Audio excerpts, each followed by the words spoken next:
été dans les autres continents, moi je voulais savoir comment est la mentalité des gens dans les autres continents par rapport à la religion, comment ça se passe. Parce que si on regarde l'Afrique, je sais que nous, il y a l'histoire de la politisation qui est là. Il y a un problème dans ça. Il y a le truc de la traite des Grecs qui est là, qui nous a trop mis en 800 000 ans en arrière par rapport aux autres personnes. Donc, voilà, vous qui avez été en Chine, comme ça, là, quelle est la mentalité des gens? Parce que aussi, ils sont un peu bouddhistes et quelque chose comme ça. Comment les gens vis-à-vis par rapport à la religion, comment tu trouves leur mentalité, leur style de vie et par rapport à l'Afrique, les problèmes? Parce que nous, je vois qu'en Afrique, il y a trop d'ethnies, de tribus et de trucs qui nous séparent de l'un de l'autre. On n'est pas trop unis comme ça. Et chez eux, c'est la même couleur, ils parlent la même langue, mais ils ont des trucs, je ne sais pas, des religions un peu séparées. Comment est-ce que vous voyez, comment vous pouvez comparer, nous donner un aperçu de comment ça se passe là-bas? C'est une belle question. Première chose, le fait de dire qu'il y a plusieurs tribus, eux aussi. Ils en ont plusieurs. Et bon, on peut dire que c'est la même langue, le mandarin. Quand tu vas à Taïwan, tu as le mandarin, le chinois. C'est ce qu'on appelle le chinois. Mais ils ont les langues, chaque tribu a sa langue, ses cultures et tout. Et il y a eu tout un truc qu'on appelle la querelle des rites chinois. Le père sait un peu. Et c'était en fait, comme le père disait, il faut se battre, il ne faut pas avoir peur.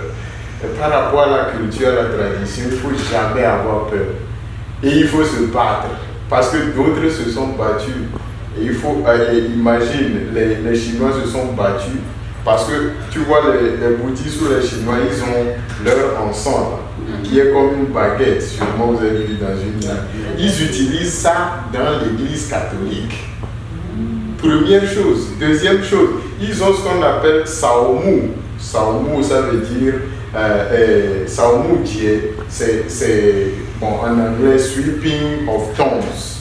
C'est dans la culture chinoise. C'est dans la culture chinoise qu'on honore les morts.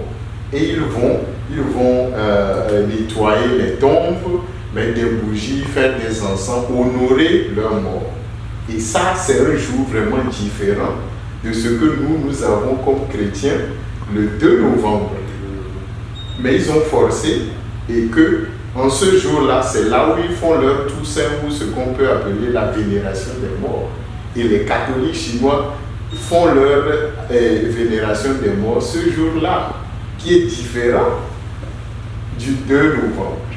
Tu vois, ils se sont battus pour ça. Et beaucoup de choses. Moi, j'ai vu simplement pour enterrer un jésuite, par exemple, c'est émouvant.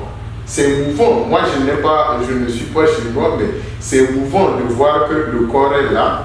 Et donc, simplement, nous, les jésuites, nous sommes tout autour du corps, du jésuite qui est décédé, du religieux qui est décédé. D'abord, on chante un chant propre aux jésuites. Déjà, c'est émouvant de voir des jésuites tout autour de leurs frères et qui chantent cela. Et deuxièmement, une chose qu'ils font dans la culture, c'est donc il y a un qui dit I du gong, ça veut dire, c'est-à-dire vous lui dites au revoir. Et le revoir dans la culture chinoise, et donc c'est le respect en fait. Et donc I du gong, tout le monde, c'est-à-dire les jésuites, tous les gens sont assis. Et c'est émouvant comme scène en fait. Et ils font 3 fois. Et moi, j'ai tellement aimé, j'ai vu que nous avons été trompés. Nous avons été trompés d'une certaine manière. Et nous ne nous battons pas assez pour cela. Nous ne nous battons pas assez. Nous avons peur de nous battre. Il faut le dire sincèrement, nous avons peur de nous battre. Et nous pouvons mieux faire, non? Nous pouvons mieux faire quand tu as poussé nos cultures vraiment pour prendre ancrage dans la religion chrétienne catholique. Parce que à la fin, comme a dit le père et la dame tout à l'heure, en fait, le Christ s'est incarné. On n'a pas compris ce qu'on appelle l'incarnation. L'incarnation, en fait, c'est de dire que Jésus-Christ a choisi une culture parmi les cultures. Mais si Jésus choisit une culture, Dieu choisit une culture, c'est pour aider le monde entier. Mais ça ne veut pas dire que Dieu choisit cette culture, c'est la culture idéale.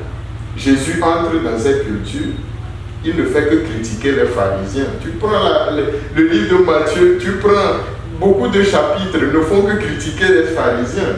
Ils critiquent la culture. Ça ne veut pas dire que c'est une culture idéale dans laquelle Jésus entre. Et Jésus veut entrer dans chaque culture. Et il veut critiquer chaque culture, mais aussi dire qu'il y a des choses bonnes dedans et que vous pouvez faire. Et c'est là où nous devons plus nous engager. Comment nous pouvons plus nous engager? C'est là, ça commence par cette réflexion, ça commence par ce que le Père a dit, faire des recherches et tout cela.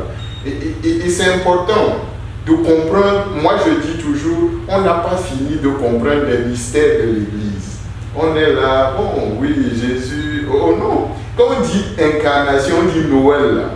On ne doit pas dire non, Noël c'est pour les enfants. On doit s'asseoir et dire que incarnation là veut dire quoi vraiment. Et s'asseoir vraiment pour cela, pour réfléchir. Ce n'est pas être devant un petit Jésus simplement et oui, je viens faire la messe, 1 heure de temps, 2 heures, je danse et je pars. Non, on a des choses plus concrètes à dire. L'incarnation, on n'a pas fini de comprendre. Comment personnellement je peux m'incarner dans ce monde. Montrer que même si je suis, par exemple, Burkinabé aux États-Unis, je montre les valeurs de ma culture. Je montre, c'est ça ce qu'on appelle l'incarnation du chrétien. Jésus-Christ ne s'est pas incarné seulement. Oui, moi je dis toujours aux gens, Jésus a fait son temps. C'est quoi ton temps? Jésus a fait son temps, il est passé. Il est passé, il a fait son temps, il a fait pour lui. Mais toi, en tant que disciple du Christ, tu dois faire pour toi. Et c'est en fait ça, ce qu'on appelle le christianisme. Le christianisme ne vient pas dire non, tu viens prêcher aux gens. C'est bien beau de prêcher aux gens Jésus-Christ est ressuscité, quoi. C'est bien beau, c'est bon pour les églises. Oui. Mais moi, je me dis, chaque chrétien, si tu comprends bien l'évangile, Jésus a fait son temps, c'est toi maintenant ton temps de faire comme Jésus. Et faire comme Jésus, c'est depuis l'incarnation jusqu'à la résurrection. Et jusqu'à donner même l'Esprit Saint aux gens.